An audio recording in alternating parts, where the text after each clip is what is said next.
여기 와서 이 대학교에 들어와서 같은 죄를 놓고도 형량을 다 다르게 주는 거야. 그 참담한 심정을 금할 길이 없다.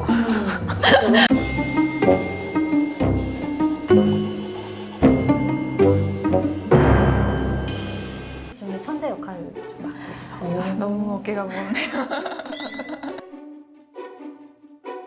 자, 오상원 변호사님 나와주셨는데 자기소개 한번 해주세요. 안녕하세요. 저는 법무법인 태림에서 노동과 이혼 분야를 전문으로 하고 있는 오상원입니다. 논술 문제 있잖아. 기출 논술 문제를 가지고 변호사들이 얘기하는 걸 좀 찍고 싶다고 하셨어, 우리 PD님이. 근데 우리가 찾아봤거든? 근데 너무 어려워. 지문 길이가 몇 페이지야. 그래가지고 우리가 접근할 수가 없고, 그래서 면접 문제를 바꿨어. 대학 입시 면접? 이것도? 지금 대학 가면 좀 힘들 것 같아. 그렇네. 요즘 애들 어렵게 산다 진짜.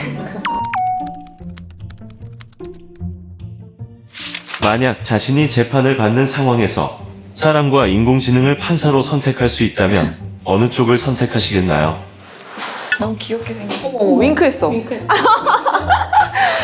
인공지능에 대해서 잘 아는지를 물어보는 것 같아요. 인공지능이 어떤 원리로 진행이 되는지 알아야 이게 사람이 더 좋은지 인공지능이 좋은지 알 수 있으니까. 그러면 우리 카이스트 출신인 이혜린 변호사님은 뭘 선택하시겠어요? 어떤 재판이냐에 따라서 다를 것 같아요. 네, 민사재판, 형사재판, 행정재판, 헌법재판, 재판 종류가 많잖아요. 지금까지 우리가 개발하고 있는 인공지능은 머신러닝이라고 해서 기존에 있었던 판례들을 다 누적해서 그게 기계가 학습을 해서 판단을 하는 건데 예상이 되는 판결을 받고 싶다. 그러면 인공지능을 할 것 같아, 변호사로서. 내 생각에는 이과 교수님들이 이런 재판의 종류를 모른 채 그렇지. 그렇게 문제를 냈을 것 같아. 인공지능을 고르면 공대 교수님 입장에서는 좀 더 좋을 수도 있어, 사실. 인공지능을 고르는 데에서 그치는 것이 아니라 인공지능을 고를 수 있게끔 AI 기술 개발에 자기가 기여를 하겠다.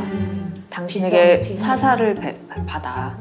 이러면 너무 귀엽고 깜찍하지 않을까? 그러니까 지금 인공지능 기술이 어느 수준까지 와 있느냐, 이거를 너가 팔로우업을 했느냐도 중요한 것 같아. 사실 되게 단순하게 생각하면 사람은 감성적이고 정서적인 면을 건드리고 인공지능은 그렇지 않다. 이렇게 막 5월 낫으로 생각할 수 있는데 AI 기술이 내가 알기로는 굉장히 많이 발전이 돼 있거든요. 그래서 지금 우리나라 인공지능 기술이 어느 정도까지 와 있는 것으로 안다. 이 정도 수준까지 올라와 있기 때문에 나는 뭐 인공지능으로도 충분히 가능하다고 본다. 그런데 인공지능의 단점은 이런 면이 있는데 이거는 내가 여기 와서 이 대학교에 들어와서 훌륭하신 교수님들 밑에서 와서 좀 배워보겠다. 깜찍할 것 같아. 어때? 괜찮지? 좋은 답인 것 같아요. 나는 오히려 답이 사람일 것 같았어. 만약에 답이 있다면. 이게 논술이면 논리적으로 완결된 그렇지. 걸 원하지만 면접이잖아. 이 면접에서는 약간 인성이라던가 그 사람이 사회를 보는 따뜻한 시각? 마음이 그렇지, 맞아, 따뜻한 맞아, 맞아. 학생. 이런 게 필요해. 맞아, 필요해. 맞아. 그래서 인공지능이 이런 장점이 있음에도 불구하고 사람만이 가지는 특질이 우리 사회에 필요하다.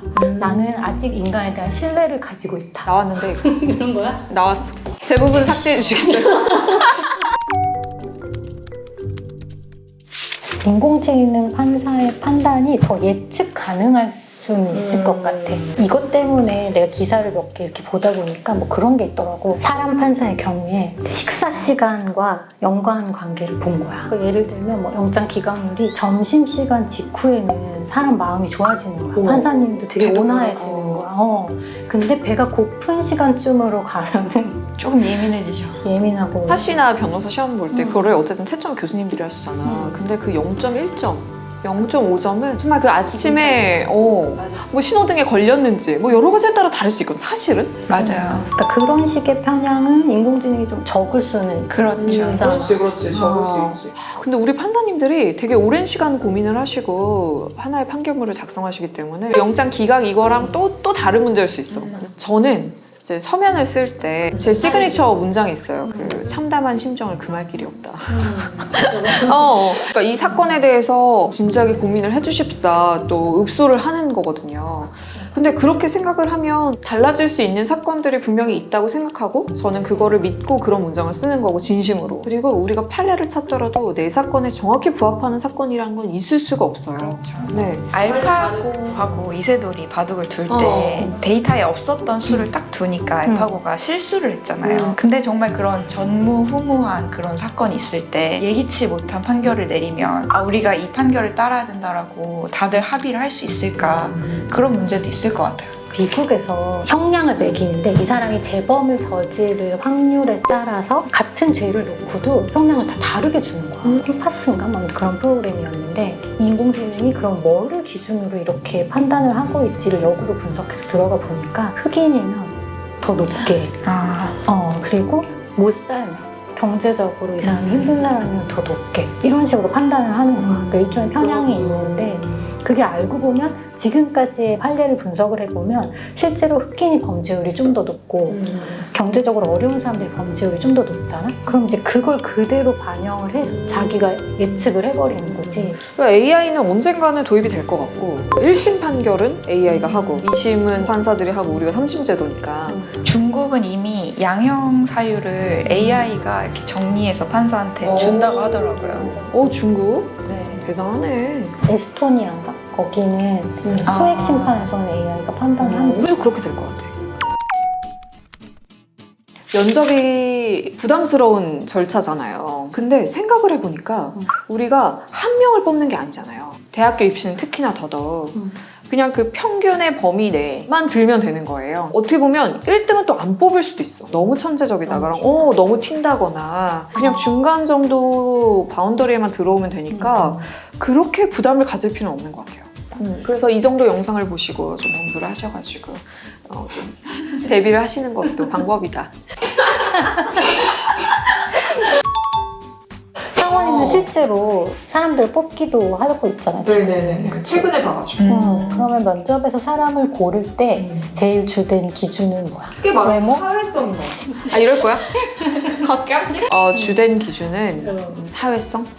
사회성. 그러니까 넓게 말해서 광의의 사회성인 것 같아요. 우리가 원하는 답은 조금 정해져 있거든요, 사실.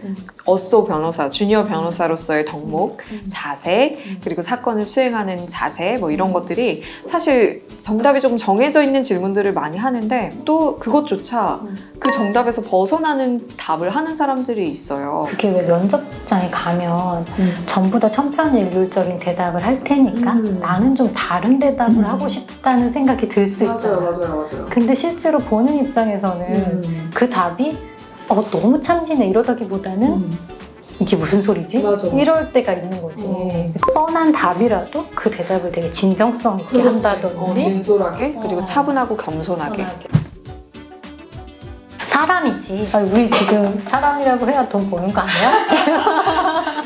수입료에 따라 다를 것 같아. 사람이죠, 사람. 저도 사람. 사람으로 하자. 하나, 편집하게. 둘, 셋. 사람.